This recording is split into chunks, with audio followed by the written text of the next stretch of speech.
الحمد لله رب العالمين والصلاة والسلام على سيد المرسلين محمد وعلى آله وصحبه أجمعين أما بعد فأعوذ بالله من الشيطان الرجيم بسم الله الرحمن الرحيم وهذا كتاب أنزلناه مبارك فاتبعوه واتقوا لعلكم ترحمون وقال الله جل وعلا كتاب أنزلناه إليك مبارك ليدبروا آياته وليتذكر أولو الألباب وقال رسول الله صلى الله عليه وسلم اللهم بارك لنا في رجب وشعبان وبلغنا رمضان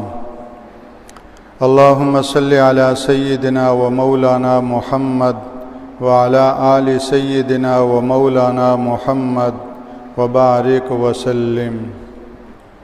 آج جمادی الثانیہ کی آخری تاریخ یعنی 30 تاریخ تھی اور ابھی مغرب سے رجب المرجب کا آغاز ہو چکا ہے اور اس طرح یہ رات یکم رجب کی رات ہے۔ اللہ کے رسول صلی اللہ علیہ وسلم کی اس موقع پر ایک ماثور اور منقول دعا ہے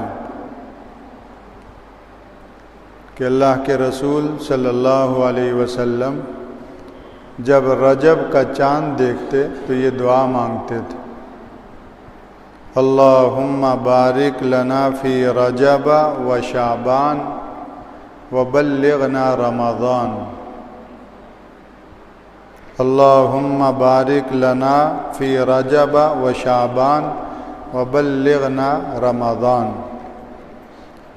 اے ہمارے اللہ، ہمارے لیے رجب میں اور شعبان میں آپ برکت عطا فرمائیں اور ہمیں رمضان تک پہنچائیں۔ یہ دعا بھی ہم مانگیں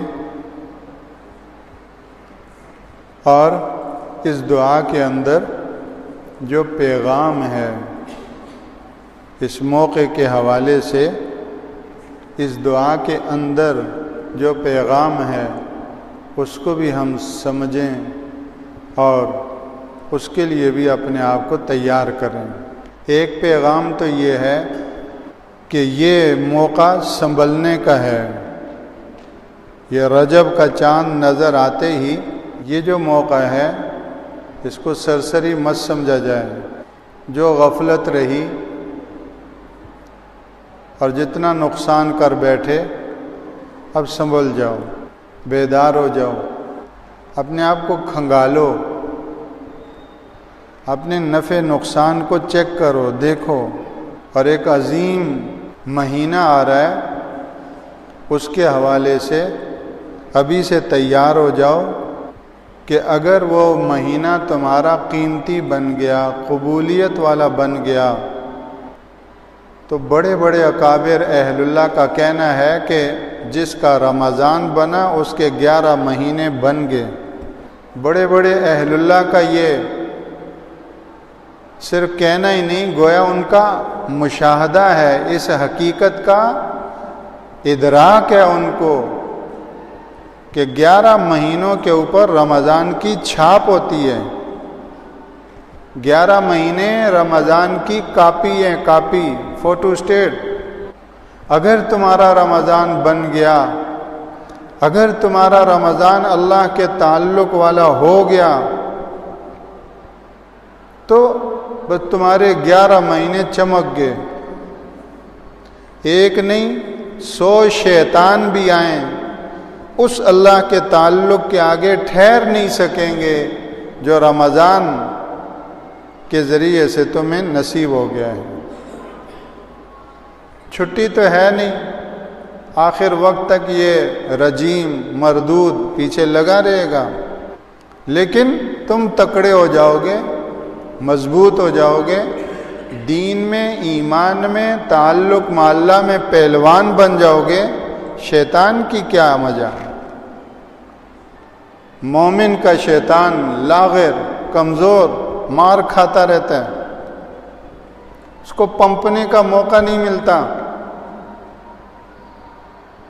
واللہ عالم ایک واقعہ لکھا ہے کہ دو شیطانوں کا آپس میں مکالمہ ہوا ملاقات کے موقع پر۔ ایک نے کہا کہ بھئی کیا بات ہے، تم تو بالکل مرنے والے ہو، گئے گزرے، کیا ہوا؟ مجھے دیکھو میں کتنا موٹا تکڑا ہوں۔ تو اس لاغر مڑیل شیطان نے کہا کہ میں مومن کے شب و روز گویا کہ مار کھاتا رہتا ہوں، جو بھی وسوسہ ڈالتا ہوں منہ کی کھاتا ہوں، جو بھی وسوسہ ڈالتا ہوں اعوذ باللہ کا آگے سے گرز لگتا ہے۔ مشکات کی حدیث ہے، آپ کے ہاں فجر کی نماز کے بعد مشکات شریف کا درس ہوتا ہے۔ مشکات شریف میں یہ حدیث ہے کہ جب بندہ تشہد میں اشہد ان لا الہ الا اللہ کہتے ہوئے سبابہ سے اشارہ کرتا ہے، جب لا کہے تو انگلی کو اٹھائے، یہ تین انگلیوں کو بند کر لے، خنصر، بنصر، وسطیٰ، ان تینوں کو بند کر لے، اور یہ انگوٹھا اور سبابہ کیسے دو کو بند کر لے، خنصر اور بنصر، چھوٹی چھنگلیاں اس کے ساتھ والی، ان دو کو بند کر لے، اور تیسری جو وسطیٰ ہے اس کا پورا انگوٹھے کے پورے کے ساتھ ملا کر ایسے حلقہ بنا لے، اور یہ سبابہ کو آزاد چھوڑے۔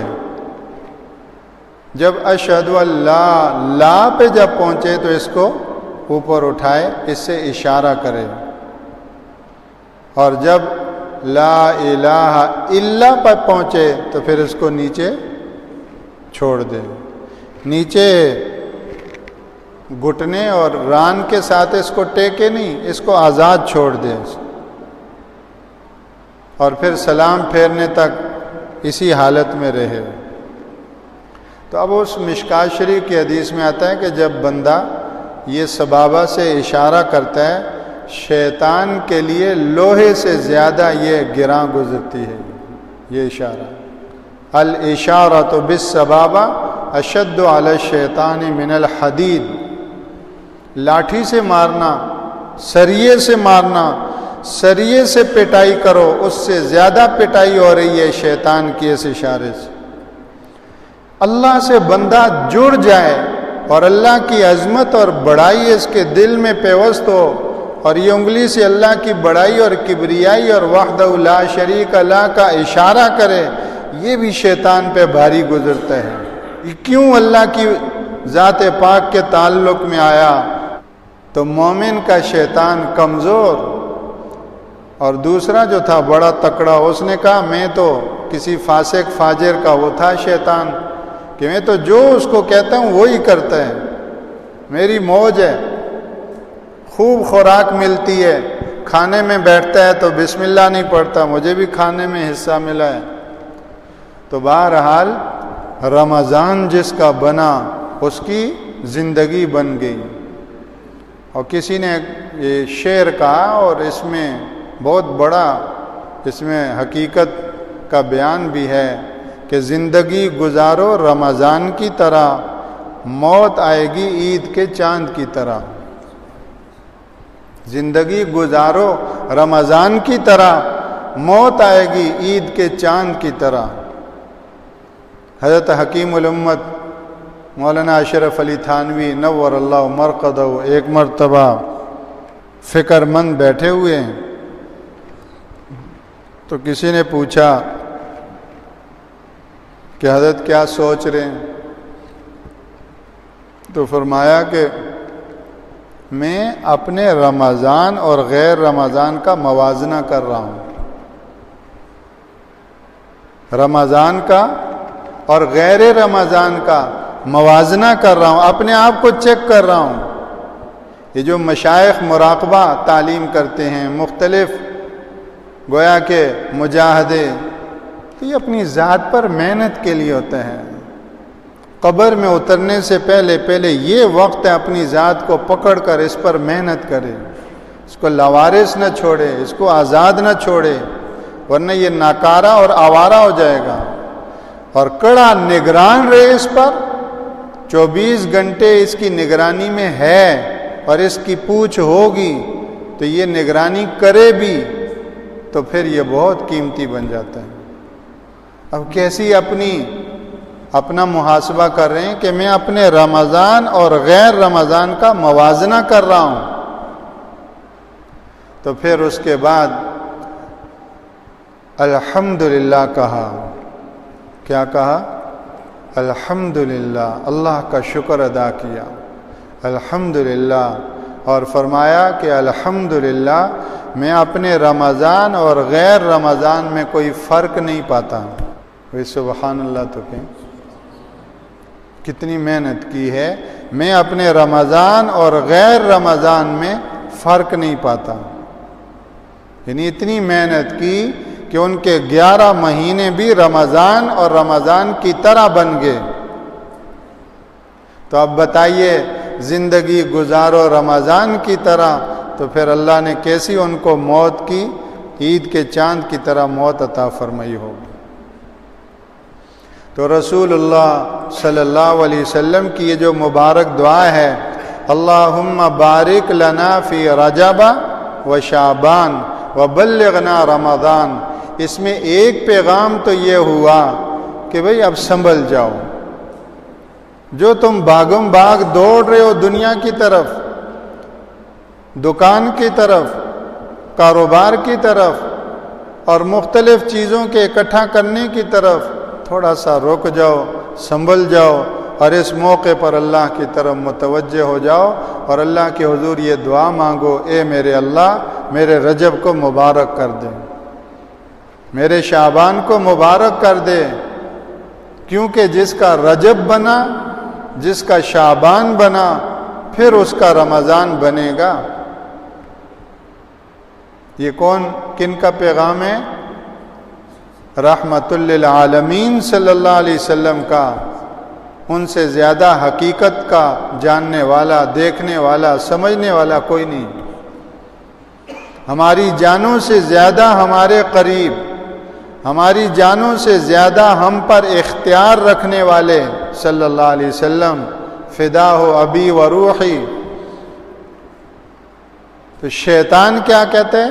شیطان کہتا ہے ابھی تو 2 مہینے پڑے ہیں، ابھی تو 2 مہینے پڑے ہیں، ابھی تو بڑا وقت پڑا ہے۔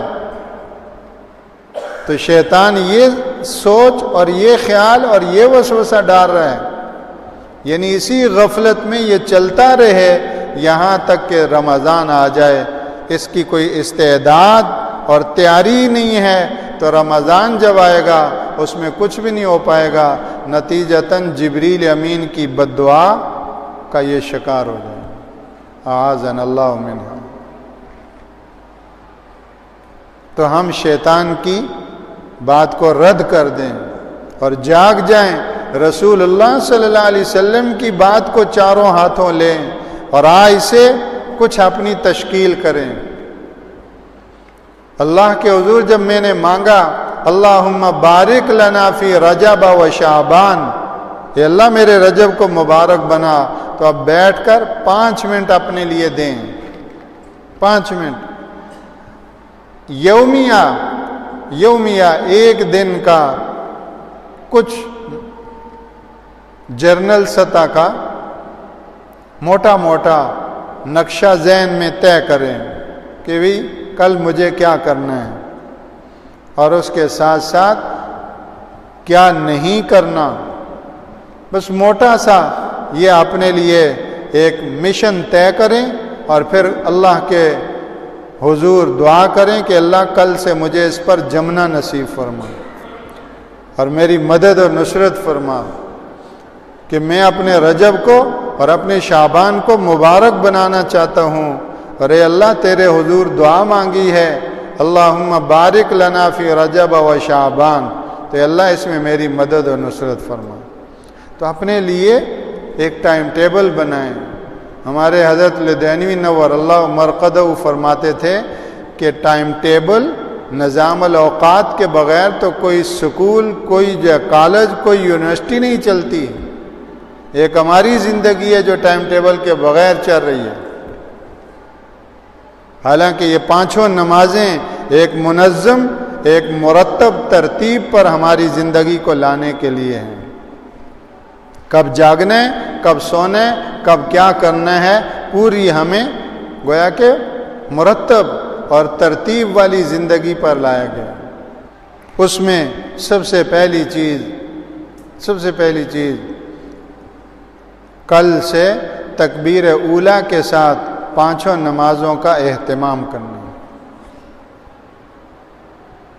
سب کا ارادہ ہے کل سے تکبیر اولیٰ کے ساتھ پانچوں نمازوں کا ارادہ ہے۔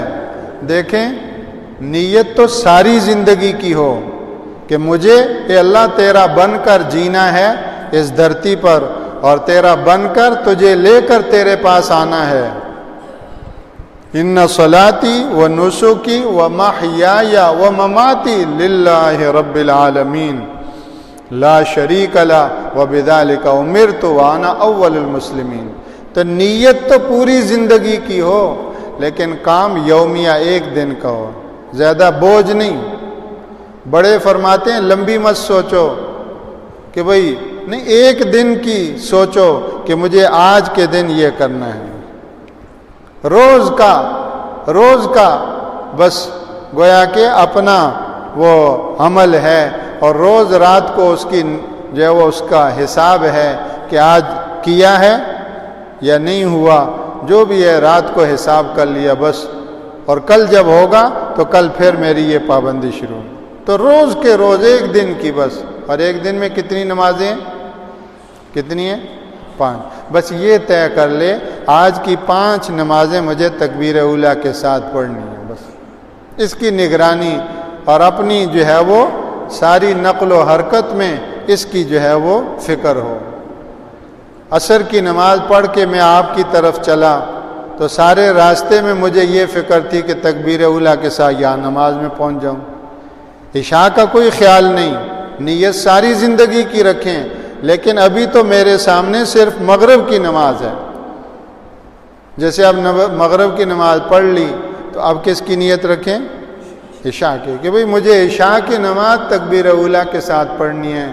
یہ اللہ والوں کی تربیت ہے، ہم اس کو لیں۔ اس میں بہت عافیت ہے، بہت آسانی ہے، بہت ہلکا پن ہے۔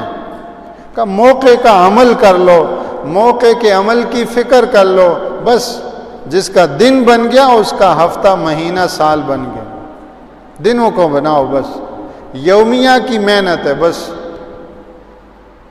تو یومیہ 5 نماز صبح سے یہ طے کر لے کہ آج میں نے عشاء تک 5 نمازیں تکبیر اولیٰ کے ساتھ پڑھنی ہیں، اور پھر اپنی مصروفیات میں اس بات کی نگرانی رکھے کہ میری تکبیر اولیٰ متاثر نہ ہو۔ بازار جانا ہے، شادی میں جانا ہے، دفتر جانا ہے، دکان پہ جانا ہے، آگے نماز آ رہی ہے، وہ نماز مجھے کہاں پڑھنی ہے؟ قرب و جوار کی مساجد کے اوقات نماز وہ معلوم ہوں کہ یہ فلاں مسجد میں نماز کتنے بجے ہے، فلاں مسجد میں نماز کتنے بجے ہے۔ نمازوں کے مختلف مساجد کے اوقات ان کا علم ہو، آپس میں مذاکرہ ہو، پوچھ گچھ ہو، بتانا، معلوم کرنا ہو۔ ہاں بھئی فلاں مسجد میں کتنے بجے نماز ہے، اس سے پوچھا، معلوم ہوا، آپس میں مذاکرہ ہوا۔ تو پہلا کام، ہم 5 نمازوں کو تکبیر اولیٰ کے ساتھ، اصل نماز وہی ہے جو تکبیر اولیٰ کے ساتھ ہے۔ اور رکعت جب رہ جائے تو اس کو کیا کہتے ہیں؟ حضرت بیٹھے ہوئے ہیں، آپ سے پوچھتا ہوں، جس کی رکعت رہ جائے یا 2 رہ جائیں اس کو کیا کہتے ہیں؟ مسبوق۔ چند دن پہلے میں نے اس پہ توجہ گئی، ورنہ ابھی تک تو پڑھتے ہی رہے کہ مسبوق کہ یہ مسبوق کیا چیز ہے؟ جس کی رکعت رہ جائے اس کو کیا کہتے ہیں؟ مسبوق۔ تو اس طرف دھیان گیا کہ یہ جتنے تکبیر اولا والے ہیں 2 3 4 صفیں یہ سب سابق ہیں. یہ سب کیا ہیں؟ سابق. اور یہ جس کی رکعت 2 رکعت رہ گئی یہ مسبوق. یہ کیا ہے؟ مسبوق ہے. اب عربی کی یہ خاصیت ہے کہ عربی کے ناموں کے اندر بھی ایک بڑا معنی ہوتا ہے. عربی کے وزیر اعظم سب سے زیادہ لوڈنگ والا ایک سائیکل کا ہے، ایک کنٹینر ہے. تو کون سا لوڈ والا ہے؟ کنٹینر ہے. سائیکل والے کو زیادہ خیال کرنا ہے یا کنٹینر والے کو؟ تو وزیر اعظم، وزیر کا معنی لوڈنگ والا. لوڈنگ والا وزارت پورا بوجھ ہے، بہت بڑا بوجھ ہے. اور وزیر اعظم کا معنی پورے ملک کا لوڈ اس پر ہے، یہ سب سے زیادہ لوڈڈ ہے. یہ سب سے زیادہ کیا ہے؟ لوڈنگ والا ہے، اس پہ بہت بڑا بوجھ ہے. اب دیکھو کتنا بڑا پیغام ہے. پرائم منسٹر، اس میں کیا پیغام ہے؟ تکبر ہے، فخر ہے، پرائم منسٹر. لیکن وزیر اعظم یہ عربی کے لفظ ہیں، اس میں پیغام ہے، اس میں بہت بڑا مقصد جو ہے اس کا اظہار ہے. تو سابق ہوئے جو تکبیر اولا کے ساتھ نماز پڑھنے والے، اور جن کی رکعت نکل گئی وہ کیا ہوئے؟ مسبوق. کیا مطلب؟ سابق کا معنی آگے نکل جانے والے. سابق کا معنی کیا ہے؟ وہ سورہ واقعہ کے شروع میں فالسابقون السابقون، کیسے؟ والسابقون السابقون، آگے بڑھنے والے، آگے سے آگے نکلنے والے. تو وہ تکبیر اولا والے آگے نکل گئے، اور جس کی رکعت رہی یہ کیا ہے؟ مسبوق، پیچھے رہ جانے والا. یہ کیا ہے؟ پیچھے رہ جانے والا. اب اس پہ تھوڑا آدمی دھیان دے. یہ سب آگے نکل گئے ہیں، میں کیا ہو گیا ہوں؟ پیچھے رہ گیا ہوں. صرف اتنی بات نہیں کہ میری ایک رکعت نکل گئی، نہیں، میں پیچھے رہ گیا. اب اس نماز میں ان آگے جانے والے اور آگے نکل جانے والوں سے پہنچ جاؤں، ایسا ممکن نہیں، میں پیچھے رہ گیا ہوں. ہاں، اگلی نماز میں اگر عقل آئی، سمجھ آئی، فکر ہوئی، اگلی نماز میں سابقین، اس نماز کے جو سابقین ہیں اس میں ساتھ شامل ہوں تو وہ ہو سکتا ہے. اس نماز میں جو آگے نکل گئے، اب میں ان کو پہنچ نہیں سکتا. مسبوق، میں پیچھے رہ گیا ہوں. اور اللہ ہی جانتا ہے کہ وہ کتنے آگے نکل گئے ہیں. اس لیے کہ انظر کیف فضلنا بعضهم علی بعض وللآخرۃ اکبر درجات واکبر تفضیلا. اور پھر یہ بھی سوچ آئی کہ یہ جو کھڑا ہے، یعنی سوچ کے اوپر کوئی پابندی تو نہیں، سوچ آئی. میں کہا یہ جو کھڑا ہے تو استاد جس کی غلطی ہو تو اس کو کیا کرتا ہے؟ کلاس میں کیا کرتا ہے؟ بھئی اساتذہ بھی بیٹھے ہیں تو جس طالب علم کی غلطی ہو تو اس کو کیا کرتے ہیں؟ بھری کلاس میں کیا کرتے ہیں؟ بھئی کھڑے ہو جاؤ. تو کتنی شرم آتی ہے، سارے بیٹھے ہوئے ہیں اور یہ بیچ میں کیا ہے؟ کھڑا ہے. تو جرم کی وجہ سے کھڑا ہے نا، مجرم ہے، کوئی بھی غلطی ہے جبھی تو کھڑا ہے. ہاں بھئی کھڑے رہ جاؤ. ہمارے حضرت ڈاکٹر حبیب اللہ مختار صاحب رحمہ اللہ بخاری ثانی انہوں نے پڑھائی، تو ایک دور حدیث میں ایک طالب علم سے کوئی بات ہوئی تو کہا بھائی کھڑے ہو جاؤ. تو وہ پیچھے کھڑا کرتے تھے، وہاں کھڑے ہو جاؤ دروازے کے پاس. وہ کھڑے ہو گئے تو خیر بہرحال تو کھڑا کرتے ہیں. تو اب یہ دیکھیں 2-3 صفیں بیٹھی ہوئی ہیں، یہ کھڑا ہے. مجھے اپنی بات کر رہا ہوں کہ بڑی اس سے شرم آتی ہے. پیچھے ایک رکعت رہ جائے، آدمی کھڑے ہو کے مجرم لگتا ہے آدمی ہو کہ میں مجرم ہوں، غلطی ہوئی ہے. اور سارا مجمع اس میں کھڑا ہو گیا، مجھے کھڑا کیے گئے. تو مسبوق یہ پیچھے رہ گیا، کہا کھڑے ہو جاؤ، اور سارے بیٹھے ہوئے ذکر تسبیح دعا میں لگے ہوئے۔ تو اگلی نماز میں خیال کروں کہ انشاءاللہ اے اللہ اگلی نماز میں تکبیر اولیٰ کے ساتھ حاضر ہوں گا، تو سب اس کا اہتمام کریں گے۔ تکبیر اولیٰ اس کو معمولی نہ سمجھیں، رحمت للعالمین صلی اللہ علیہ وسلم کا ارشاد عالی ہے کہ 40 دن جو تکبیر اولیٰ کی پابندی کرتا ہے اللہ جل شانہ اس کو 2 پروانے عطا فرماتے ہیں، ایک نقد پروانہ نفاق سے بری ہونے کا، یہ منافق نہیں رہا، یہ مخلص ہے۔ اللہ جل شانہ کہتے ہیں یہ میرا مخلص بندہ ہے، اخلاص کا سرٹیفکیٹ اس کو مل جاتا ہے، پروانہ، سرٹیفکیٹ، سند، یہ مخلص بندہ ہے، نفاق سے بری ہے۔ 40 دن تکبیر اولیٰ کے ساتھ اس نے پابندی سے نماز پڑھی، تو ابھی سے ہم اس کی کوشش کر لیں، اللہ کرے رمضان سے پہلے ہمارا چلہ پورا ہو جائے تکبیر اولیٰ کے ساتھ۔ کوشش میرے اور ہمت مردہ مدد خدا را، اللہ جل شانہ کی طرف سے مدد ہوتی ہے۔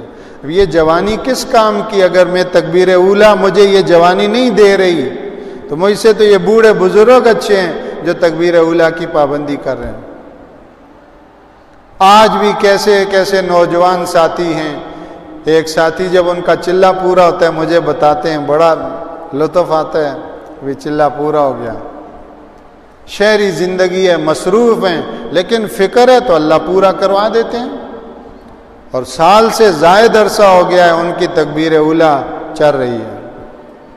نوجوان ساتھی، یونیورسٹی کے ساتھی، لیکن جب اللہ تو دل کی دیکھتے ہیں کہ دل سے چاہ رہا، بس پھر اللہ کی کرتا کرواتا تو اللہ ہے۔ لا حول ولا قوت الا باللہ۔ ہم ارادہ کریں، نیت کریں، اپنی نمازوں پر محنت کریں گے، اپنی نمازوں میں جان پیدا کریں گے، اور اپنی نمازوں کو اللہ کے تعلق والا بنائیں گے۔ اس کی سب سے پہلی صورت یہ ہے کہ تکبیر اولیٰ کے ساتھ، تکبیر اولیٰ کے ساتھ۔ دوسرا جو عمل ہے جس کا ہم نے کل سے ترتیب اپنی ابھی سے ارادہ کریں اور کل سے اس ترتیب پر اپنے آپ کو چلانا ہے، اللہ کے اس قرآن سے جوڑنا ہے۔ وَهَذَا كِتَابٌ أَنزَلْنَاهُ مُبَارَكٌ، میں نے صرف 2 آیتیں پڑھی ہیں، دونوں آیتوں میں اس کو مبارک کہا۔ هَذَا كِتَابٌ، یہ ایک عظیم کتاب ہے، انزلناہ، جس کو ہم نے اتارا ہے، مبارکن، بڑی بابرکت ہے۔ سورہ صاد کی آیت پڑھی، وَهَذَا كِتَابٌ أَنزَلْنَاهُ مُبَارَكٌ، کتاب انزلناہ مبارکن، تو اللہ نے ہمیں قرآن دیا جو مبارک ہے۔ میرا رجب مبارک جب ہوگا جب اس مبارک کلام سے میرا تعلق جڑے گا۔ یہ برکتوں کا سمندر ہے، برکتوں کا سمندر ہے، جو جتنا اس سے جڑتا جائے گا، اس کے دنوں میں، اس کی راتوں میں، اس کے گھر میں، اس کی دکان میں، اس کی اولاد میں، اس کے مال میں، اس کے علم اور عمل اور اس کے اخلاق و جذبات، دیکھنے، سننے، بولنے میں، اس کے ذرے ذرے میں اللہ برکتوں کو جو ہے وہ ڈال دیں گے۔ برکتیں ہی برکتیں ہوں گی، برکتیں ہی برکتیں ہوں گی۔ اللہ کا قرآن، حضرت قاری القراء، قاری المقری، بہت بڑے بزرگ، حضرت قاری فتح محمد پانی پتی رحمہ اللہ کے وصایا میں غالباً سب سے پہلی وصیت یہ ہے کہ صبح اٹھنے کے بعد سب سے پہلا کام اللہ کے قرآن کو کھول کر اس کی تلاوت کرنا۔ اس کا ایک ایک لفظ رسول پاک صلی اللہ علیہ وسلم کا ارشاد عالی ہے، ان هذه القلوب تصدع كما يصدع الحديد اذا اصابه الماء قيل يا رسول الله وما جلاؤها قال كثرة ذکر الموت وتلاوة القرآن او کما قال صلی اللہ علیہ وسلم۔ بہقی کی روایت ہے، آپ نے ارشاد فرمایا کہ ان دلوں کو بھی زنگ لگتا ہے جیسا کہ لوہے کو زنگ لگتا ہے جب اس کو پانی لگ جائے۔ کہ اللہ کے رسول، دلوں کے زنگ کے صفائی کا کیا طریقہ ہے؟ لوہے کو زنگ لگ جائے تو ریگمال سے صفائی کرتے ہیں، دل کو زنگ لگ جائے تو اس کی جلا کی کیا صورت ہے؟ اللہ کے رسول صلی اللہ علیہ وسلم نے ارشاد فرمایا کہ موت کو بکثرت یاد کرنا اور قرآن مجید کی تلاوت کرنا۔ ایک حدیث میں ارشاد فرمایا کہ دو چیزیں میں تم میں چھوڑے جا رہا ہوں، ایک خاموش اور ایک بولنے والی۔ فرمایا خاموش تو موت ہے اور بولنے والا قرآن ہے۔ تو جب بندہ اس کو پڑھتا ہے اعوذ باللہ من الشیطان الرجیم اور ایک ایک آیت سے گزرتا جاتا ہے، ایک ایک آیت سے گزرتا جاتا ہے، تو اس کے اثرات اور اس کے انوارات اور اس کی برکات اس کے دل و دماغ پر اور اس کی زندگی پر جو ہے وہ برسات کی طرح وہ چھم چھم برسنے لگتی ہیں۔ آپ اس کو محسوس کریں، آپ کی طبیعت میں زمین و آسمان کا فرق ہو جائے گا۔ قرآن پاک کھولنے سے پہلے آپ کی طبیعت کیسی تھی، اور جیسے ہی عظمت کے ساتھ اس کو کھول کر پڑھنا شروع کیا، اب آنکھوں کو جو ٹھنڈک پہنچ رہی ہے، جو دل کو راحت اور سکون پہنچ رہا ہے، اور یعنی وہ کیفیات زبان سے کون کیسے بیان کرے۔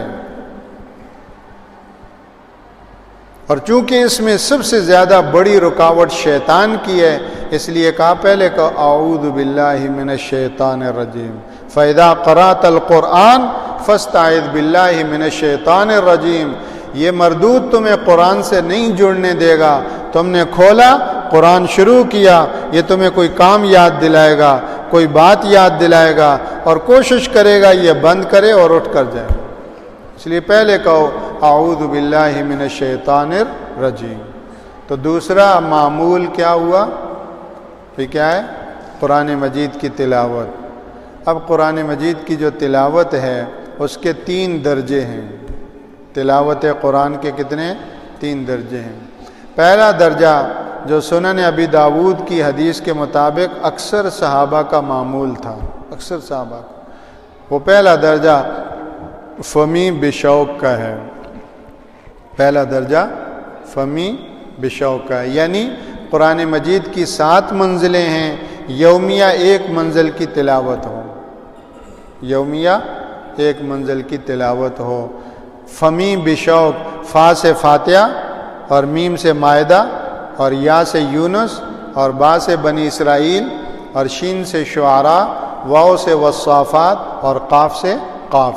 یہ 7 منزلیں جن جن صورتوں سے شروع ہوتی ہیں اس صورت کے پہلے حرف کو اس میں ذکر کر کے، تو ایک جو ہے وہ ایک کیا بن گیا، وہ جمال القرآن میں کیا کہتے ہیں، مجموعہ، ایک مجموعہ بن گیا فمی بشوق کا۔ تو فمی بشوق کا تلاوت کا یہ سب سے اعلیٰ درجہ ہے، تلاوت کا کیا ہے؟ سب سے اعلیٰ درجہ ہے۔ صحابہ کرام تو شان والے تھے، ابھی قریب کے بزرگوں میں اور آج بھی اللہ کے ایسے بندے ہیں جن کا فمی بشوق کا معمول تھا۔ ہم بچے تھے، ہمارے حفظ کے استاذ تھے حافظ علی زمان صاحب رحمہ اللہ نور اللہ مرقدہ نابینا، تو ان کے بارے میں ہم نے سن رکھا تھا کہ ان کا فمی بشوق کا تلاوت کا معمول ہے۔ اور حضرت کا قرآن پاک سے لگاؤ اور تعلق یہ 12 مہینے ایسے رہتا تھا کہ رمضان المبارک میں قرآن پاک سناتے تھے تراویح میں، لیکن جو پارہ تراویح میں پڑھتے تھے اس کو نہیں پڑھتے تھے، اپنی جو فمی بشوق کی جو ان کی ترتیب تھی اس پر چلتے رہتے تھے، اسی میں وہ پارہ آ جاتا تو اس کو اپنی تلاوت کے طور پر پڑھ لیتے تھے، الگ سے اس پارے کو نہیں پڑھتے الا ماشاء اللہ۔ حضرت شیخ الحدیث صاحب قدس اللہ سرہ کی دادی جان، خواتین کا بھی ہے یہ، اچھا، حضرت شیخ الحدیث صاحب قدس اللہ سرہ قطب الاقطاب حضرت مولانا محمد زکریا مہاجر مدنی، ان کی کون دادی جان، یعنی ان کے والد مولانا یحییٰ کاندیلوی رحمہ اللہ کی والدہ مائدہ بی صفیہ رحمہ اللہ، ان کا معمول 11 مہینے فمی بشوق تلاوت کا تھا، 11 مہینے۔ حالانکہ انہوں نے قرآن مجید شادی کے بعد حفظ کیا تھا شوہر سے، شادی کے بعد قرآن پاک حفظ کیا۔ شوہر بھی ہوتا ہے، شوہر مربی بھی ہوتا ہے، شوہر سرپرست بھی ہے، شوہر نگران بھی ہے، محافظ بھی ہے، بڑی ذمہ داری ہے شوہر کی۔ تو مولانا اسماعیل کاندیلوی شوہر ہیں، ان سے قرآن مجید حفظ کیا اور جیدہ حافظہ بنی، اور قرآن پاک سے تعلق کا پھر یہ عالم کہ 11 مہینے فمی بشوق تلاوت کا معمول تھا۔ اور جب رمضان المبارک آتا تو رمضان المبارک میں ان کی تلاوت کئی گنا بڑھ جاتی، یہاں تک کہ یومیہ ایک قرآن پاک مکمل کر کے 10 پارے مزید تلاوت کر لیتے تھے،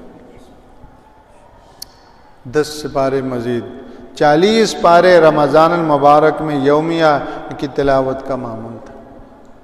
ان کے پیٹ میں جب مولانا یحییٰ کاندیلوی حضرت شیخ الحدیث صاحب رحمہ اللہ کے والد جب یہ آئے تو یہ جب پیدا ہوئے تو بی صفیہ رحمہ اللہ نے جب ان کا دودھ چھڑایا تو لکھا ہے کہ ان کو 1 پاؤ پارا یاد تھا۔ دودھ جب چھڑایا تو 1 پاؤ پارا ان کو یاد تھا۔ ان کو تو گود میں کیا، ماں کی رحم میں قرآن کی تلاوت ملی۔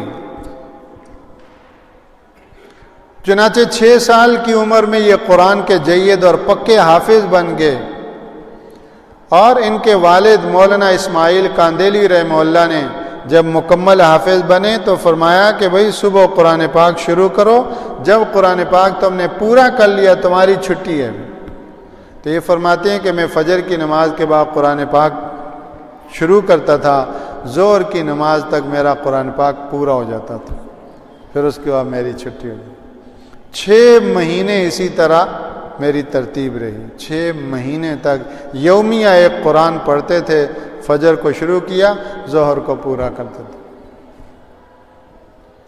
ماں ایسی اللہ کے قرآن سے جڑنے والی، اللہ نے بیٹا بھی پھر ایسا دیا۔ حضرت اقدس محدث العصر علامہ محمد یوسف بن نوری نور اللہ مرقدہ کہتے ہیں کہ خود لکھتے ہیں کہ میں جمعے والے دن فجر کی نماز پڑھ کے تو قرآن پاک کی تلاوت شروع کی، اسی جگہ بیٹھے بیٹھے اتنا لطف آ رہا تھا، تلاوت کرتے کرتے کرتے جمعے کا وقت ہو گیا، جمعے کی نماز کا وقت ہو گیا، وہیں بیٹھے بیٹھے، اور 26واں پارہ چل رہا تھا۔ صبح شروع کیا اور جمعے کی نماز تک 26واں پارہ چل رہا تھا۔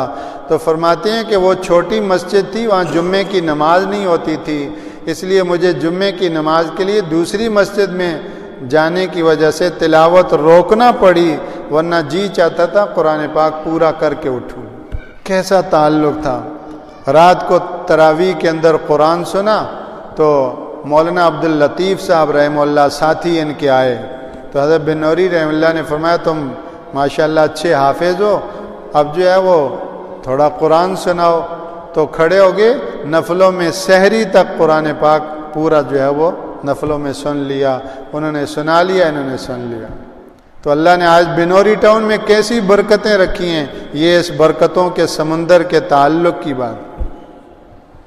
ایک عرب شیخ آئے، حضرت مولانا ڈاکٹر عبدالرزاق اسکندر صاحب زید مجدہم، وہ سنا رہے تھے، فرمانے لگے کہ جب وہ عرب شیخ آئے بنوری ٹاؤن میں داخل ہوئے تو کہنے لگے، فی البدی ان کی زبان پر یہ جملہ تھا کہ واللہ دخلت فی الحرم، واللہ دخلت فی الحرم، اللہ کی قسم میں تو حرم میں آ گیا۔ تو ھذا کتاب انزلناہ مبارک، یہ بڑی بابرکت کتاب ہے، آج اس کو ہم نے چھوڑا تو ساری دنیا میں جوتے کھا رہے ہیں۔ جب تک مسلمان اس کے ساتھ جڑا ہوا تھا، یہ عزتوں والی کتاب اس کو سارے عالم میں، پورے ورلڈ میں معزز کیے ہوئے تھی۔ وہ معزز تھے زمانے میں مسلمان ہو کر، ہم رسوا ہوئے تارک قرآن ہو کر۔ قرآن کی وجہ سے وزن ہے، آدمی ہمالیہ سے زیادہ وزنی ہو گیا اللہ کے قرآن کی وجہ سے۔ اللہ کے قرآن کی وجہ سے رعب ہے، دشمن پہ ہیبت ہے، دہشت ہے، مادی طاقت اور قوت کے سارے نقشے پسینہ پسینہ ہو جاتے ہیں اللہ کے قرآن کی عظمت اور طاقت اور قوت کے مقابلے میں۔ سندھ کے اندر ایک انگریز نے ایک کوئی اللہ والا درویش تھا، اس پر بندوق تانی، تو اس اللہ والے نے آگے سے کانپا نہیں کہ انگریز میرے اوپر بندوق تانے ہوئے ہے، اس نے کہا میں اپنی بندوق اٹھاؤں، ایسے دعا کے لیے ہاتھ اٹھائے تو لکھا ہے کہ اس انگریز کے ہاتھ سے بندوق نیچے گر گئی۔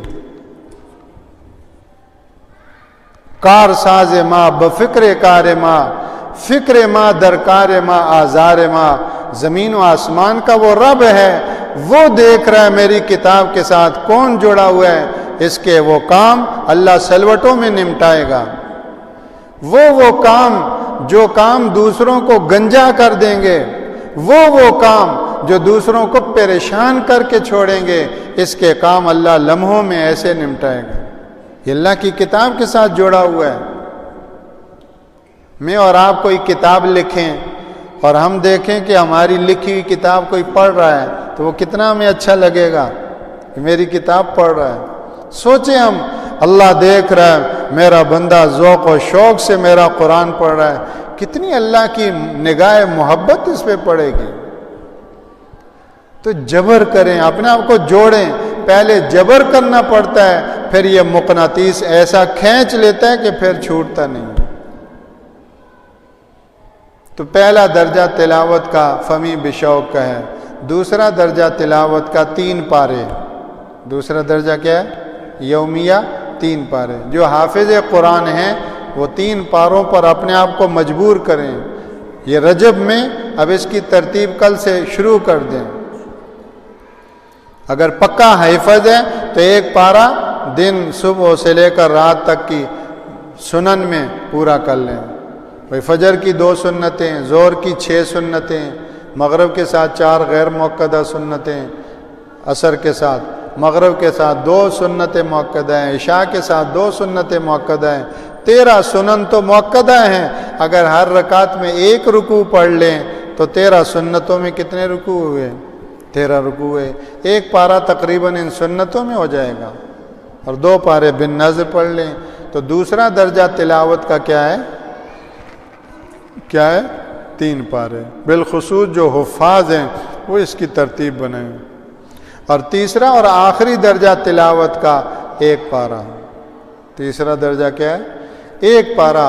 ہر مرد اور عورت روزانہ اپنا اس کا معمول بنا لیں۔ اگر ایک مجلس میں صبح کر لیں تو الحمدللہ، ایک مجلس میں مشکل ہو تو اس کی آسان ترتیب یہ ہے کہ 1 پارے میں 4 پاؤ ہوتے ہیں۔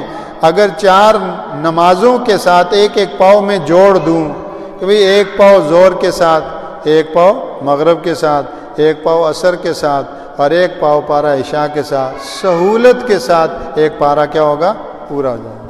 نماز سے 7 منٹ 5-7 منٹ پہلے آ جائیں، آ کر جو ہے وہ بیٹھ کر تلاوت شروع کر لیں، یا نماز سے پہلے موقع نہ ملے تو نماز کے بعد 5 منٹ بیٹھ کر تلاوت کر لیں، 1 پاؤ تلاوت کر لیں، اگلی نماز میں پھر پاؤ، اس طرح یومیہ بسہولت کیا ہو جائے گا؟ 1 پارا پورا۔ اس کی لذت ہم چکھیں تو صحیح، لڈو کی لذت اس کے مقابلے میں کیا ہے؟ اللہ ہمیں اس کی لذت نصیب فرمائے۔ اور ایک بات اس کے ساتھ ساتھ یہ ہے، حضرت سیدنا امیر المومنین عثمان بن عفان، عاشق قرآن، جامع قرآن، خادم قرآن، ناشر قرآن رضی اللہ عنہ، ان کا ایک ملفوظ حضرت مولانا محمد یوسف کاندیلوی رحمہ اللہ نے حیات الصحابہ میں ذکر کیا ہے۔ سیدنا حضرت عثمان ذی النورین رضی اللہ تعالیٰ فرماتے ہیں، لو طہرت قلوبکم ما شبعت من کتاب اللہ، اگر تمہارے دل پاک ہو جائیں تو اللہ کے قرآن سے کبھی سیر نہ ہو۔ اگر تمہارے دل پاک ہو جائیں تو اللہ کے قرآن سے کبھی سیر نہ ہو۔ تو اس سے معلوم ہوا کہ گناہ کی وجہ سے دل ناپاک ہو جاتا ہے، اور جب دل ناپاک ہوا تو پھر قرآن سے لذت نہیں حاصل ہوتی۔ اس کی صاف موٹی سی مثال مجھے یاد آئی، ہمارے وہی حفظ کے استاد حافظ علی زمان صاحب نور اللہ مرقدہ ہمیں سمجھاتے تھے کہ بیٹا تمہاری امی گندے برتن میں دودھ ڈالتی ہے؟ تو ہم کہتے نہیں استاد جی گندے برتن میں تو دودھ نہیں ڈالتی۔ تو فرماتے تھے کہ اللہ جل شانہ بھی گندے دل میں اپنا قرآن نہیں ڈالتے۔ تو گندی پلیٹ میں بہت اچھی بریانی ہے، بہت اچھا سالن ہے، لیکن پلیٹ کیا ہے؟ گندی ہے، پلیٹ دھلی ہوئی نہیں ہے۔ آپ نے اس میں وہ بریانی ڈالی، آپ نے اس میں وہ سالن ڈالا، آپ نے اس میں کھیر ڈالا، تو وہ کیا ہو جائے گا؟ بے ذائقہ ہو جائے گا، بلکہ بد ذائقہ ہو جائے گا۔ تو یہ کیا بات، یہ تو بڑی ٹیسٹی تھی، اس کا ذائقہ کہاں گیا؟ پتہ چلا بریانی اور قورمہ اور سالن میں نہیں، اصل میں برتن کی وہ ہے۔ تو اللہ کا قرآن تو وہ نور ہے، نور مبین ہے، جگمگاتا نور ہے۔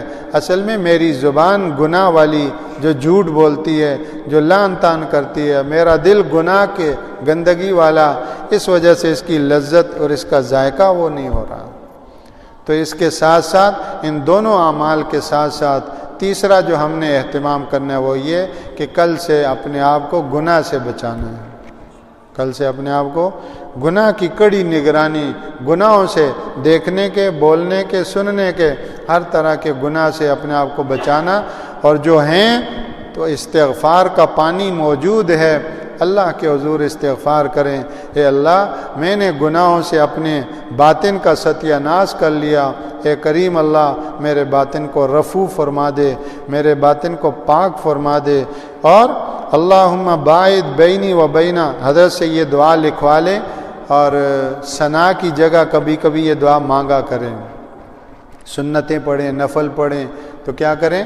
تکبیر تحریمہ کے بعد جو ثنا پڑھتے ہیں اس کی جگہ کبھی کبھی یہ دعا مانگا کریں، یہ مسنون ہے ثنا کے موقع پر۔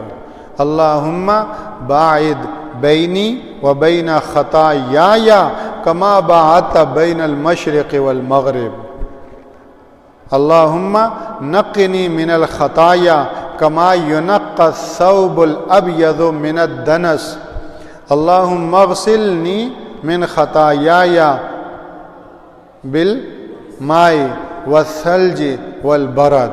مختصر سی دعا، یہ پڑھنے میں تھوڑی لمبی لگ رہی ہے، تو حضرت سے یہ لکھوا لیں اور اس کو یاد کریں، جب تکبیر تحریمہ کہیں اللہ اکبر تو یہ دعا مانگا کریں۔ اللہ کے رسول صلی اللہ علیہ وسلم اس موقع پر مانگتے ہیں۔ اب ساری عمر ثنا ہی پڑھ رہے ہیں، ٹھیک ہے، اچھی بات ہے، لیکن اس ثنا کے موقع پر اللہ کے رسول نے یہ دعا بھی تو مانگی ہے، اس لیے ہم کل سے اس کا بھی اہتمام کریں کہ اپنے وقتاً فوقتاً کبھی ثنا پڑھیں اور کبھی جو ہے وہ سنتوں میں، نفلوں میں کیا کریں؟ ثنا کی جگہ یہ دعا مانگیں۔ کیا دعا ہے؟ اللہم باعد بینی و بین خطایای کما باعدت بین المشرق والمغرب، اے میرے اللہ میرے اور میرے گناہوں کے درمیان اتنی دوریاں پیدا کر دے جتنی مشرق و مغرب کی دوری، میرے اور گناہوں کے درمیان ایسی دوری۔ ارے میرے اللہ مجھے گناہوں سے ایسا پاک کر دے، صاف کر دے، جس طرح سفید کپڑے کو میل کچیل سے صاف کر دیے جاتے ہیں۔ یہ ہم سب کے سفید کپڑے کیسے صاف؟ ارے میرے اللہ مجھے گناہوں سے ایسے دھو دے، مجھے گناہوں سے دھو دے، پانی کے ذریعے سے، برف کے ذریعے سے اور اولوں کے ذریعے سے، برف، پانی اور اولوں کے ذریعے سے میرے گناہوں کو دھو دے۔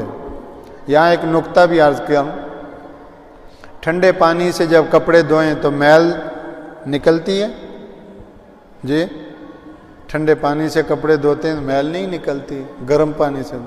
لیکن یہاں اس دعا میں کہا کہ اللہ برف سے اور اولوں سے میرے جو ہے وہ مجھے دھو دے۔ تو اس میں ایک عجیب بات یہ لکھی ہے کہ گناہ جو ہوتے ہیں نا شہوت کی آگ سے پیدا ہوتے ہیں۔ گناہ کیا ہوتے ہیں؟